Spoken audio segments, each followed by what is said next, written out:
नमस्कार मित्रांनो, सुस्वागतम. तुहेरी माझा मितवा या मालिकेच्या पुढच्या भागामध्ये ईश्वरीने शेवटी आता त्या पत्रकाराला धमकावून श्रीकांतचा नंबर मिळवलेला आहे आणि तो कुठेही गेला तरी मी तुला सोडणार नाही असे ईश्वरी आता ठरवते.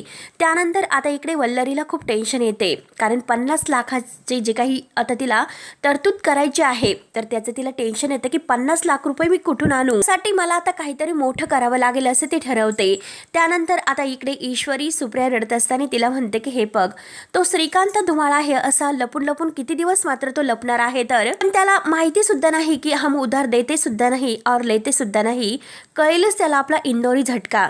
त्यानंतर अर्णव ईश्वरीला म्हणतो की त्याविरोधात तुझ्याकडे कोणतेही पुरावे नाही, तर ईश्वरी म्हणते की हे बघा सर, ते मिळवण्यासाठीच मी तर धडपड करत आहे. हे बघा सर, माझ्या आईच्या खोट्या बदनामीचा सवाल नाही, तर आपलं नातं हे पुढे नेण्यासाठी आता ते जे पुरावे आहेत ना, ते नातं पुढं कसं न्यायचं ते सुद्धा ते सगळं काही ठरवणार आहे. तर तेव्हा मात्र आता अर्णव हा ईश्वरीकडे बघत असतो. आणि मित्रांनो, पुढे नक्की काय होतं हे बघण्यासाठी आता आपल्या चॅनलला नक्की सबस्क्राईब करत राहा. धन्यवाद.